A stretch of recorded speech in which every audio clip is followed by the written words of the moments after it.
She does not long for your absence during a mere week of separation. Rather, she yearns for you when your reticence ceases to be a deliberate maneuver and evolves into your inherent disposition. Many men believe that mere distance fosters her longing, yet distance devoid of personal evolution is simply emptiness. She does not pine for your vacancy, she craves your essence, the sort that once quelled her inner turmoil. The essence that sought no external affirmation but embodied serene resilience.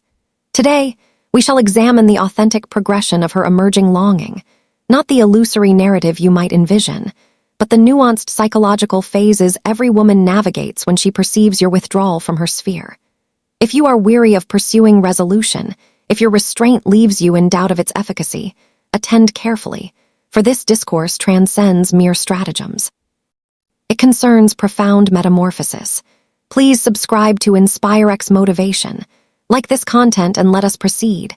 1. When her self-assurance falters in the debate. Initially, she feels no void from your departure. She laments the influence, the dominion, the regard that once enveloped her like a familiar sanctuary. When a woman anticipates your perpetual pursuit, she experiences security, not in affection, but in authority.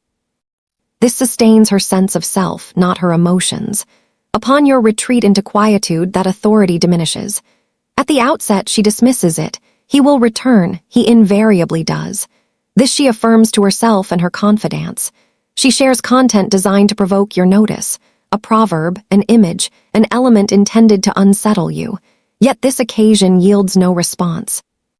No communication, no outreach, no acknowledgement, merely stillness. Days extend into weeks. Her poise acquires a sour edge. The anticipated affirmation eludes her. Her companions shift to other topics. And for the first time, an unforeseen sentiment arises, doubt. That is when her self-regard murmurs the unwelcome query. What if he has truly progressed? Thus, her longing commences, not from devotion yet, but from bewilderment.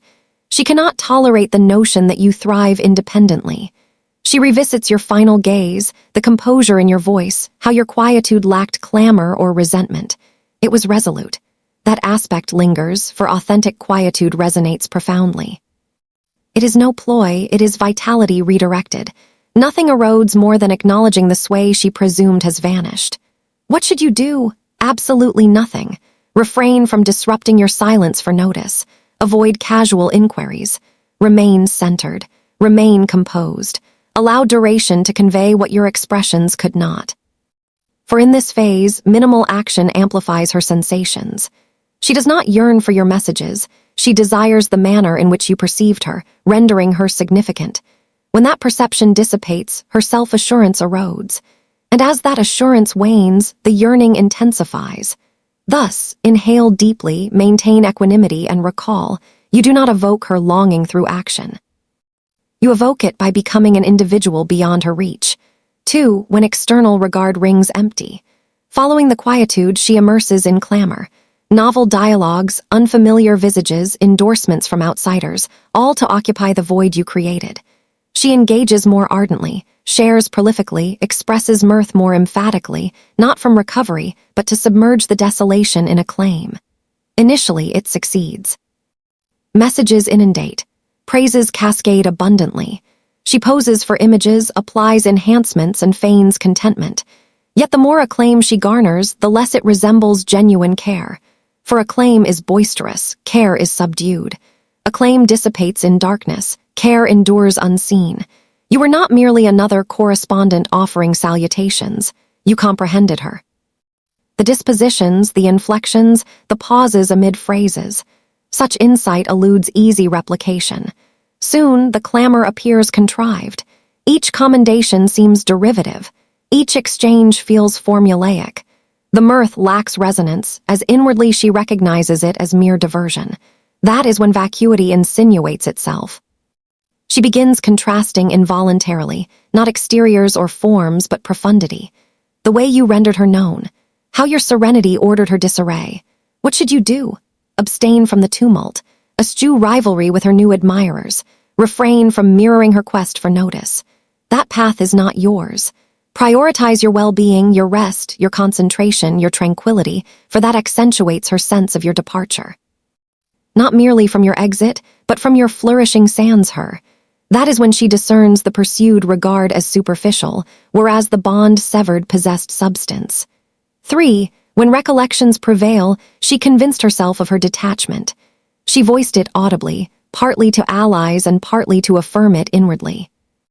Yet truthfully, you linger within her essence, not in her device, not in her space, but in her psyche. Intellect may deceive, but physiology recalls. She encounters a trigger evoking you, a melody, your fragrance, a serene dawn. Abruptly, her core constricts. Her current companion may fulfill criteria, yet he lacks harmony. The meals are adequate. The amusement courteous, yet devoid. No vitality, no solace, no comprehension. For affection arises not from spectacles, but from serenity. And serenity is what she forfeited. She notes the disparity. How you not only heard, but grasped. You refrained from rectification, you embraced her. Such authenticity defies simulation or substitution. And herein lies the nuance. She does not yearn for the union, she yearns for herself amid you, the iteration that felt acknowledged, cherished, comprehended. What should you do? Permit the recollections to operate, avoid cryptic shares, shun insinuations, forgo ostentation digitally, allow her introspection to unfold organically. For each resurfacing memory evidences your enduring impression, not a transient scar. She will project composure, yet reminiscence triumphs when actuality chills. That is when yearning authenticates. 4. When authority begins to erode, this is where her framework unravels. The routine she relied upon dissolved. The dynamic she once orchestrated falters. Previously, her disregard prompted your pursuit. Her retreat elicited your intensification. Now she prods and inertia prevails. Quietude, immobility. She reviews your updates repeatedly, speculates on the acquaintance in your image. She attempts subtle incitement, a nebulous share, an incidental note, a casual inquiry to gauge your state.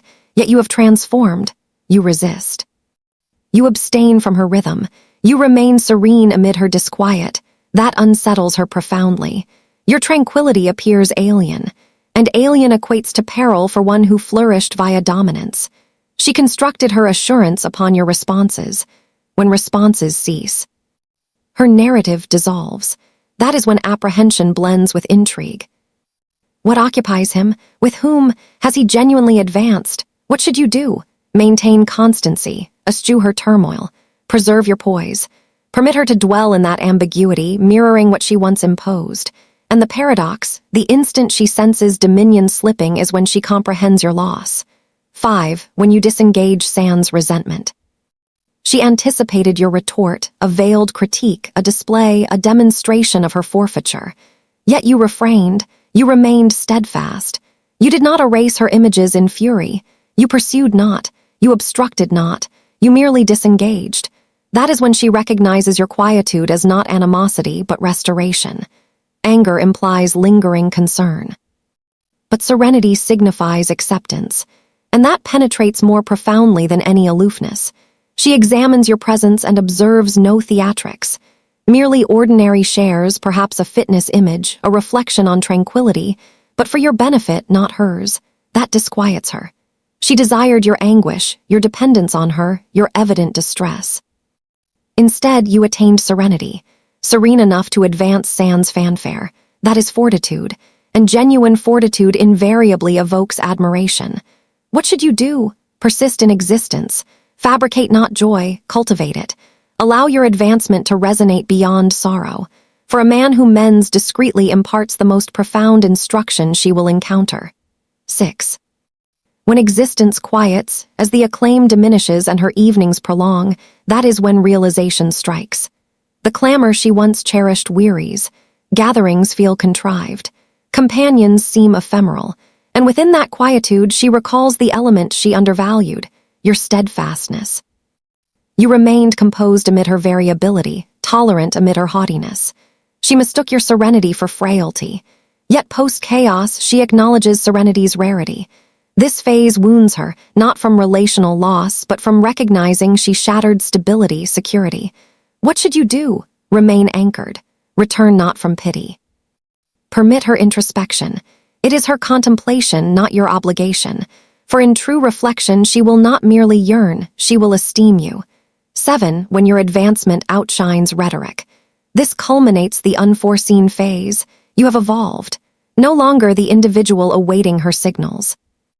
You discovered serenity, direction, clarity. You nourish wisely, rest soundly, perhaps even radiate anew. And she perceives it. That is when it pierces, for she does not simply yearn. She regrets the access to the superior version you became. She may initiate contact, not for reunion, but to verify her relevance. Yet inwardly, she knows it wanes.